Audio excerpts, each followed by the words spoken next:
هذا هو. بس ليش مغيرين لون الشبابيك؟ ليش مغيرين لون الشبابيك؟ أي شبابيك؟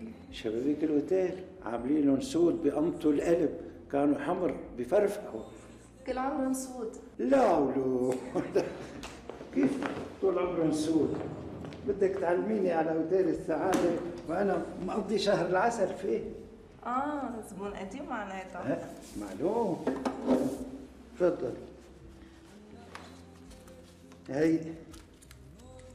هاي صورتي يوم عرسي على باب الأوتيل، وقتها كان 9 شباط 1958. قعدنا 3 أيام هون شهر العسل، وبعدين أخذت عروستي ورحنا على الشام. مرتي من عندكم. هالصورة بالأبيض والأسود شو مخليك متأكد إنه كانوا حمر؟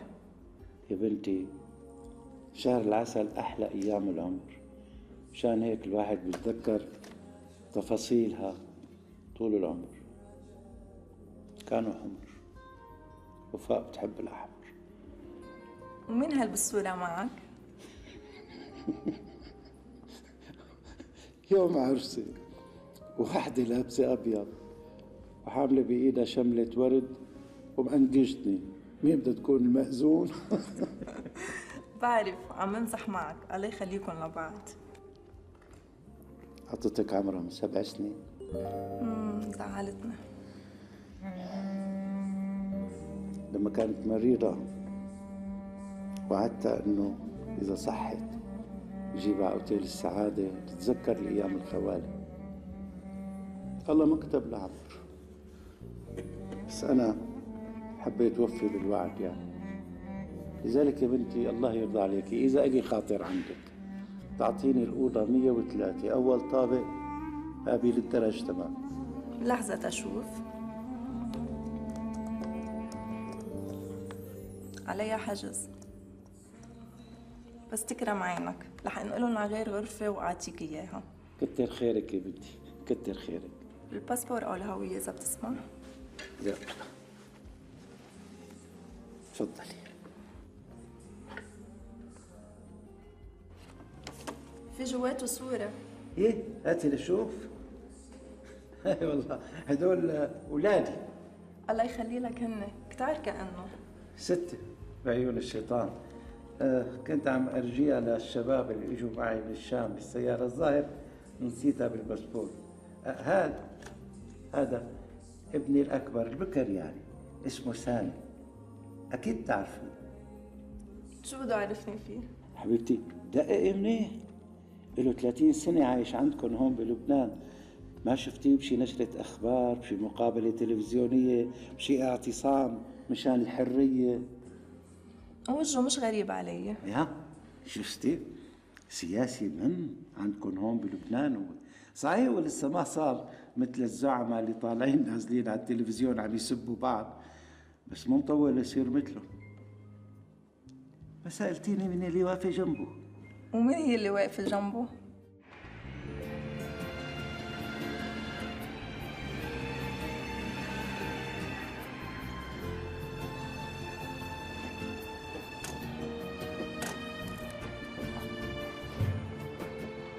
تفضل استاذ رام، تفضل اطلع على بيتك. في شنطايه ورا السباق.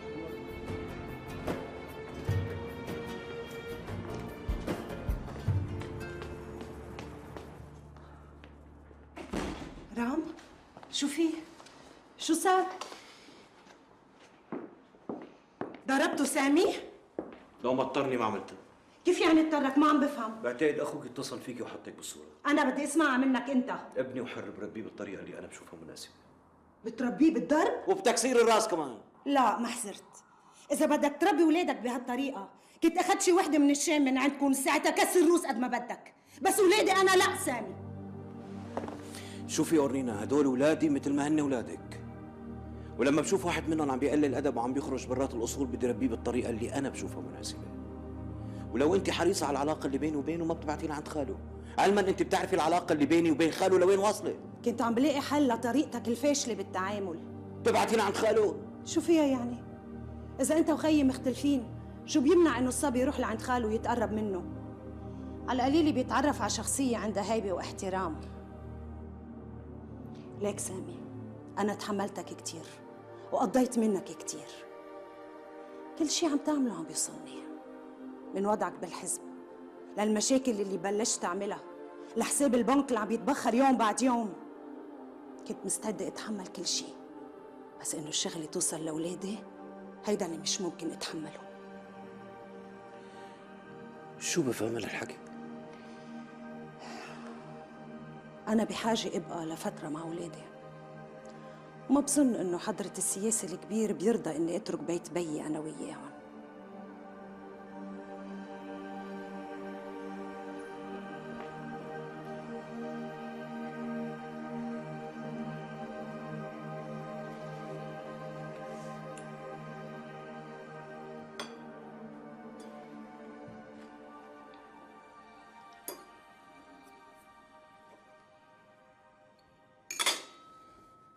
هيثم، في افهم شو بك؟ ما في شيء. كيف يعني ما في شيء؟ من وقت ما فت من البيت وانت مش على بعضك، قلت اكيد صاير معه شيء ببيت اهله، هلا بينام وبيقوم مرتاح. قمت معصب زياده.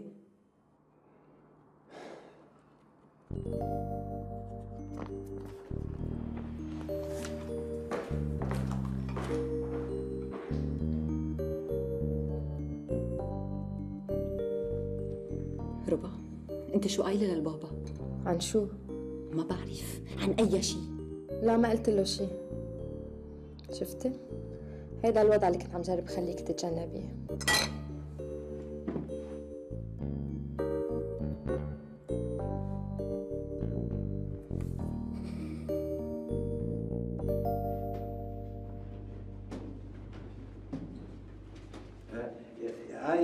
بليز.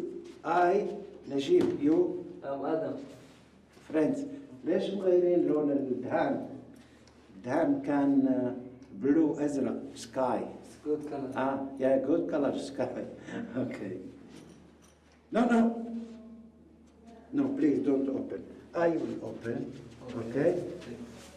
Just a moment. Take this. Photo with the number and me and my finger. 1, 2, 3. You speak English, Adam? Yes. Okay, thank you. Give me the photo. And the key I will open. I open, okay? Okay. I take this. Thank you. Thank you, Adam. إن شاء الله ما يكونوا مغيرين لون الفرش.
هات لنشوف يا زهر مين بدنا نفاجئ بكره.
الله يسامحك يا عبدو، قلت لي سكرته، ليش عم تكذب علي؟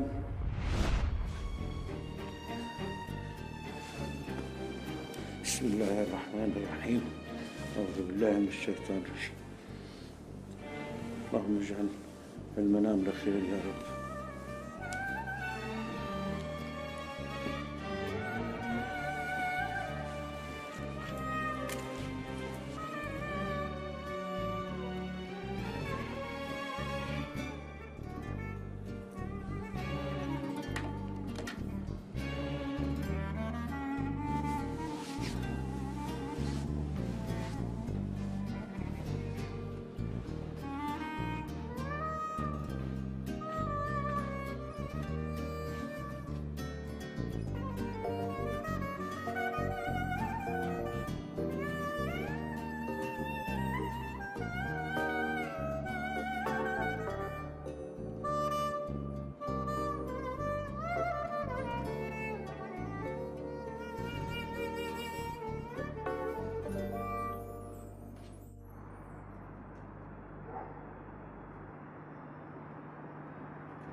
عصام، بعدين معك. في أعرف شو بك؟ لك من بعد الظهر عم تتصرف بطريقة غريبة. مزعلتك أنا بشي؟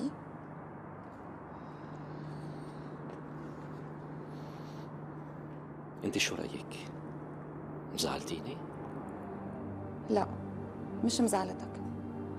اكيد. أكيد لا، إلا إذا عاملة شي مزعلتك فيه وماني منتبهة. يا خوفي تكون عملتيها وانت كتير منتبهة. شو قصدك؟ رح اعطيك للصبح حتى تخبريني. تصبح على خير.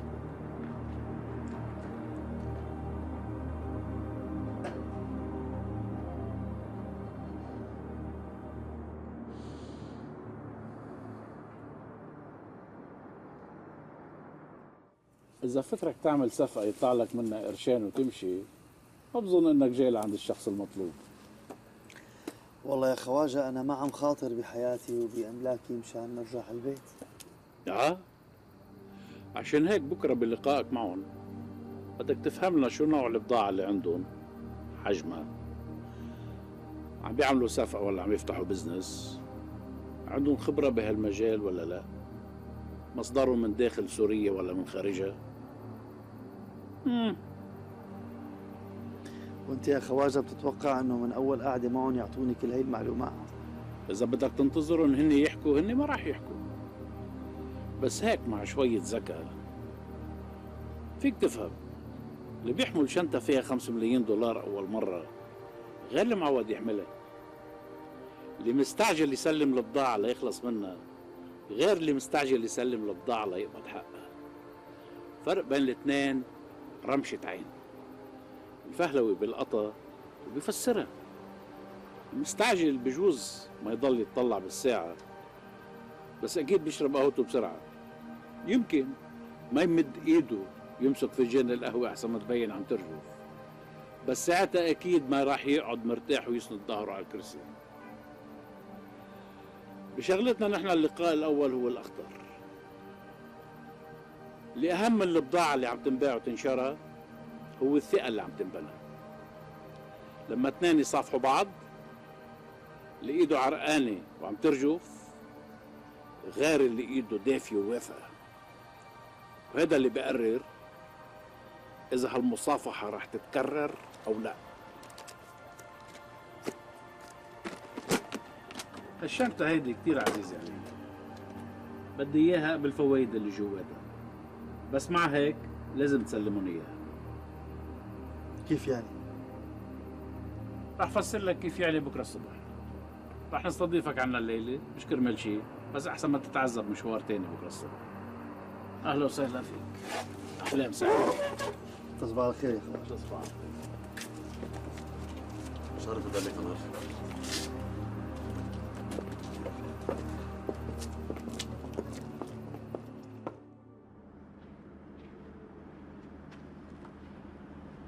أستاذ راجل ما بدك تفوت يعني؟ مريم أنا كم مرة قلت لك لا تفتحي الباب؟ سمعت دعسة إجرك قبل شوي. شي مرة بدك تخربطي وتفتحي لحدا تاني. لك أنا بخربط بدعسات إجرين العالم كلهم، ما بخربط بدعسة إجرك. بدك تضل برا؟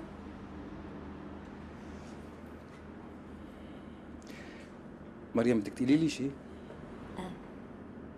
شو؟ أنا وياك ما لازم نزعل من بعضنا لو شو ما صار. حتى لما بعرف إنه في حدا عم يجي لعندك على بيتي وبغيابي؟ وحياة غلاوتك هي أول مرة وما فتحت له. وليش قلتي له إني قافل الباب عليكي؟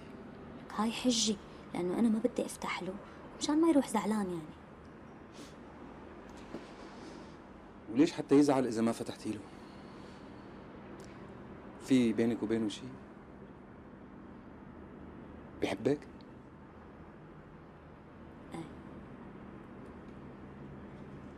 وانتي؟ كان يجيب لي مناقيش زعتر. مرق لعندي على القهوة وهددني يخبر علي الشرطة. قال شو أنا خاطفك وحاجزك عندي غصب عنك. كتاب ما بيسترجي. ليش حتى ما يسترجي؟ لأنه مطلوب. شوف الشرطة على بعد 3 شوارع وما بيسترجي هو بحده، رح يروح على مخفر يشتكي. بكل الأحوال أنا بكرة نازل شوف بيت غير هذا. طالما صار يعرف الطريق لهون بظن ما بقى نخلص.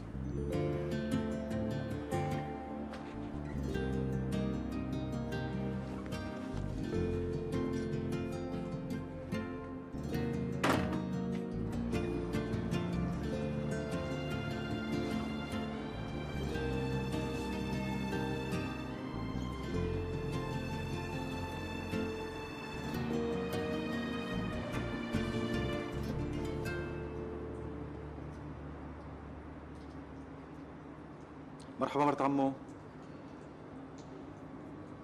لا ما في شيء لا الحمد لله نحن مناح. انت طمنيني عنكم. بعين الله مرت عمو، بعين الله ماشي حالنا، ماشي الحال يعني شو ماشي الحال الحمد لله. خير ببوس ايدك. لا والله بس من هالاخبار اللي عم نسمعها.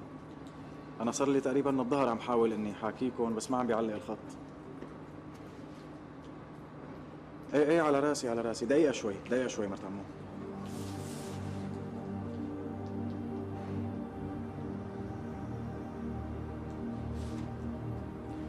ايه مرت عمو والله نايمة. لا خلص انا بكره بخليها تحاكيكي الصبح. طيب سلمي على الكل مرت عمو. الله يسلمك. وصل. الله معكم. الله معك. مع السلامة.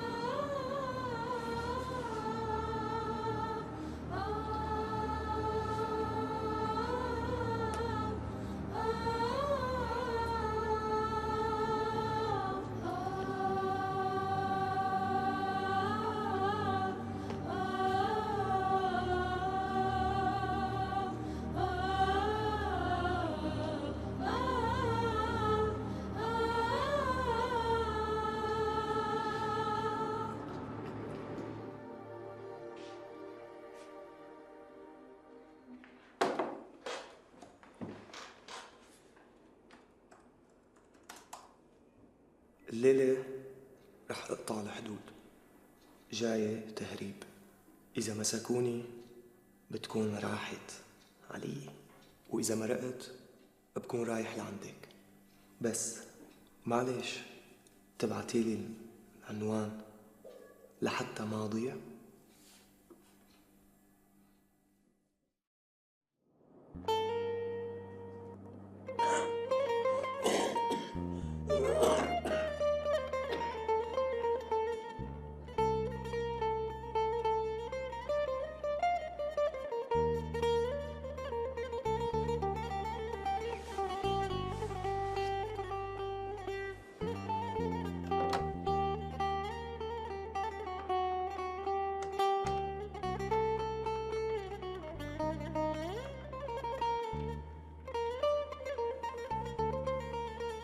الو عبدو، صباح الخير، انا عمو نجيب. ما كون فيقتك من نومك ها، بس حبيبي حبيت اطمن. يعني انت نزلت الغلاء امبارح؟ نزلت. يسلم ايديك يا حبيبي، يسلم ايديك، صدقني والله طول الليل وانا عم كوبس فيه. كتر الف خيرك عم. يلا يلا ارجع نام. ولك حاج زعبرة، باين من صوتك انك كنت نايم. يلا مع السلامة. وينك؟ قل له لأبوك يتمرن ها، جاي له أنا، جاي. مع السلامة.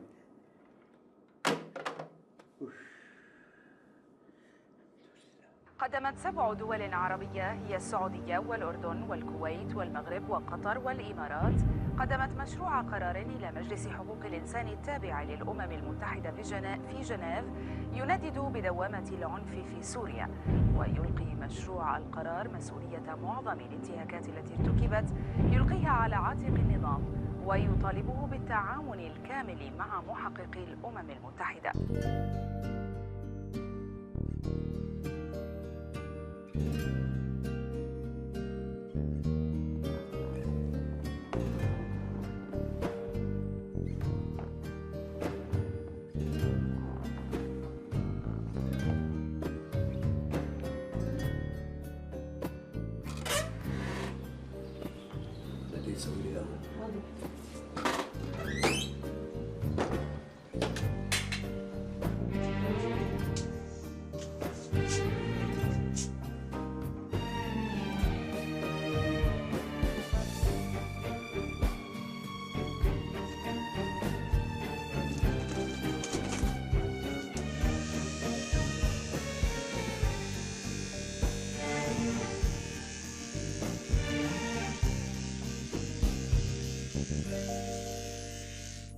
صحيح ما قلت لي شو صار معك مشان الشغل تبع المطعم؟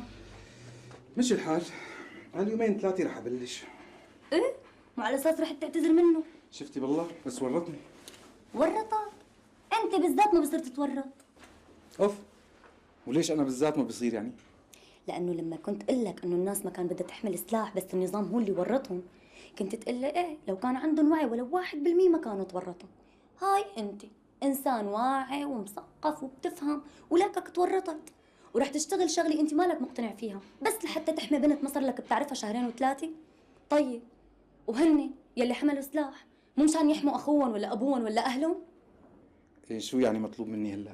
إنه يا بعترف لك إنه اللي حمل سلاح كان معه حق؟ يا بتعتذر عن الشغل اللي أنت مالك مقتنع فيه. طيب ما بتعطوني خيار ثالث؟ امبلا هاتي لنشوف. إنك ترجع وما تلاقيني بالبيت.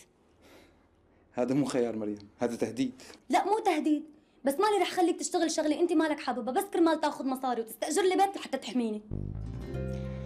طيب ماشي، هلا بنشوف. لا تفتحي الباب لحدا.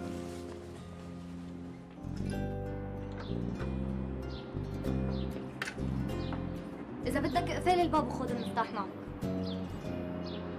إذا بدي اضطر اقفل الباب عليكي لأنك ما تموني على حالك ما تفتحيه، يستحسن إنك تفتحيه. بس ساعتها لا تنسي تسكريه وراكي.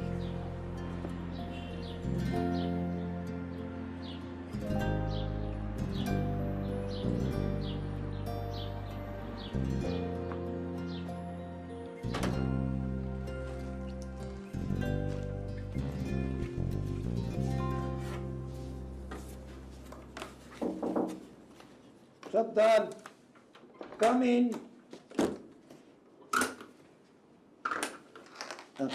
Just a moment. My friend Adam. See. You see this me. Yes. See. Yes, I see. Okay. This me. This my wife. Okay. We photo under this tree. Okay. You is go together to this tree.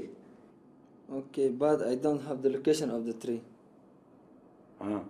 No problem. Because I yes know the طريق to this location. Okay? Go on, my friend. In the back, please.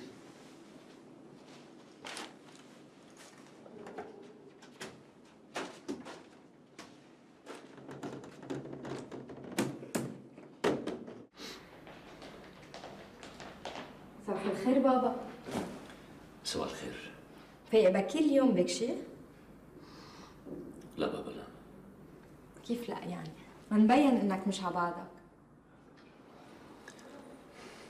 روح على جماعتك ما تشغلي بالك. ان شاء الله بس ترجع المساء بكون صرت احسن.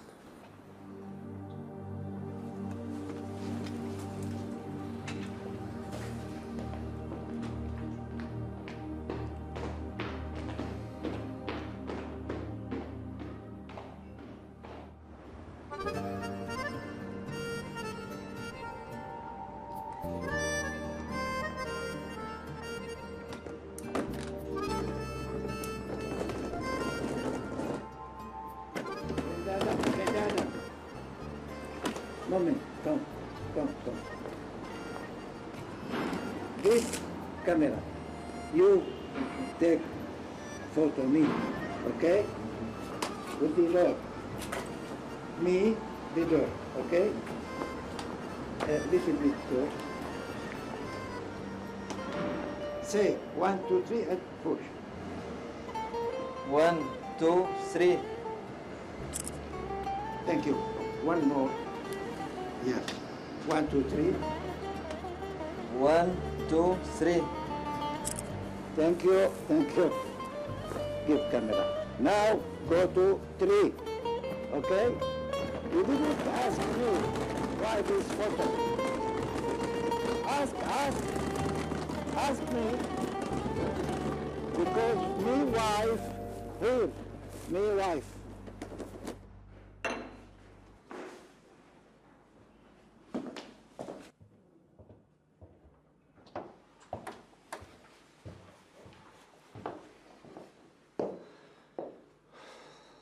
دينا لبست ثيابك بدي اروح مشوار انا وياكي. لوين؟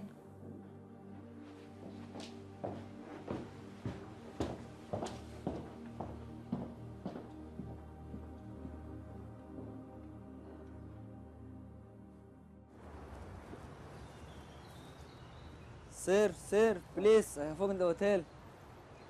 My friend Adam, you know, you are كتير نقاع. What? Nothing. Come. Follow me. Here we are. نحن هون. Come. Adam, look here. This view, the same. Right? Right. This is the tree. This tree, wife, sit here when honeymoon. You know? ولا ما فهمت شيء. Okay. Thank you, Adam. Welcome. Leave this. Goodbye. Thank you. Goodbye.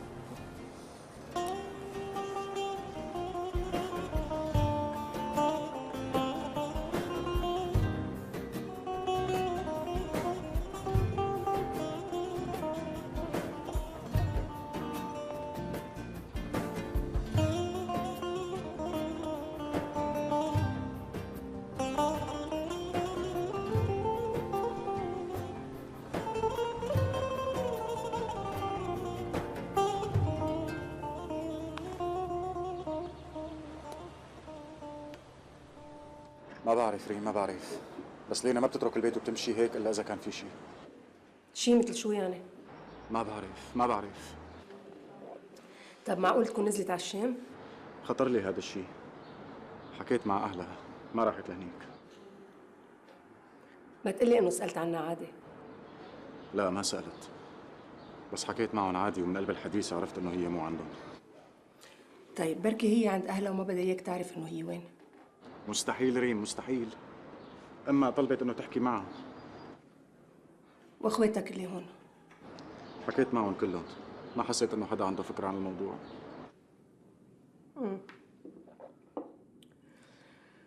اعطيني نمرة تليفونها. شو بدك فيها؟ بعرف حدا من الاتصالات ممكن يحدد موقعها. ما رح تستفيدي شيء، تليفونها مسكر.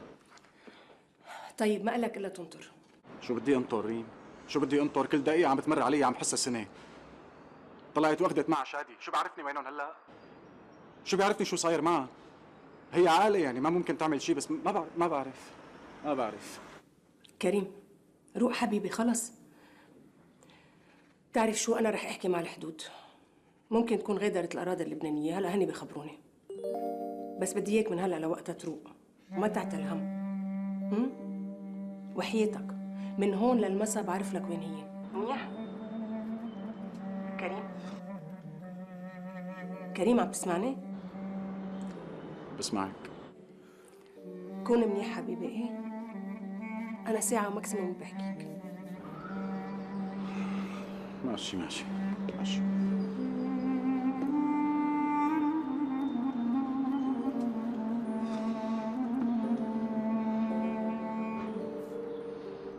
هونيك في شجرة ورا النبع الغميق، محفور لي صورة على كعب العتيق، وضاع الهوى وتغيرت فينا الدنيا، وبعدها الصورة ناطرة حد الطريق، ومرة بفي غصونها قلبي بكي، ومرة بفي غصونها قلبي بكي، ورجعت لنا حكاية الشعر الليلة كيف وقفي وطلعت وشوي حكي، وعصفورة العنهر ما عندها رفيق.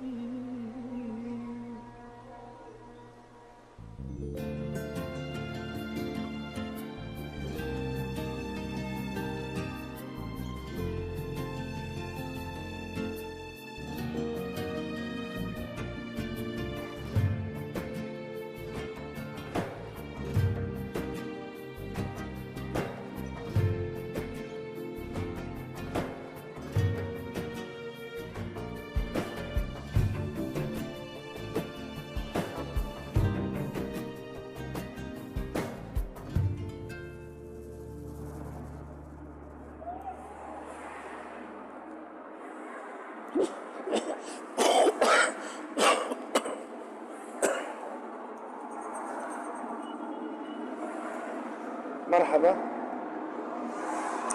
صح النوم. بدنك ان شاء الله.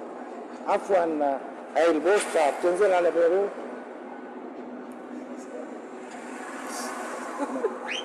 معناها ما بتنزل يعني؟ مش على هيك عم بضحك. لكن عشو كان مفروض تسأل هيدا السؤال قبل ما تطلع بالبوسطة، مش من بعد ما تطلع والبوسطة تمشي فيك وانت تروح بسابع نومك. معك حق، بس المشكلة انه اول ما طلعت على البوسطة مشيت قبل ما اسأل. ما تخاف، ايه نازلة على بيروت. بس انت وين بدك تروح بالضبط على بيروت؟ والله لسه مالي مقرر على الضبط عند مين بدي اروح اول، لانه الحمد لله عندي 6 اولاد ببيروت. الله يخلي لك اياهم. هربانين من الاوضاع بسوريا مش هيك؟ لا مش هيك، لا. في منهم متجوزين من سنين وعايشين هون. في شيء عم يدرس بالجامعة، وفي عندي ابن رجل أعمال صاير شغله بين بيروت ودبي. وصغيرة تقبش قلبي عم تحضر المسرحية الملتزمة روميو وجولييت للكاتب شكسبير. نعم شكسبير. وعندي كمان فنان رسام تشكيلي يعني عم يحضر لمعرض هون ببيروت. وما علينا هالنص الزينة، صدفة ولا مقصودة؟ لا شو صدفة؟ الله بيعلم قديش دعينا لرب العالمين يكملنا اياهم على الستة، والحمد لله كملهم. الله يرحمها. تعيشي وتترحمي. شو عرفك؟ شو عرفنا؟ انها توفت. مين؟ مرتي وفاء. إيه الله يرحمها. ما هي الرحمة بتجوز على الحي وعلى الميت. تحبي تشوفي صورتك؟ ايه تفرجيني. صورها وصور العيلة معي وين ما رحت وين ما جيت. هاي صورتنا يوم عرسنا. حلوة هالطرحة، كثير لقيت لها. لا سألتوني لما تصورين الصورة.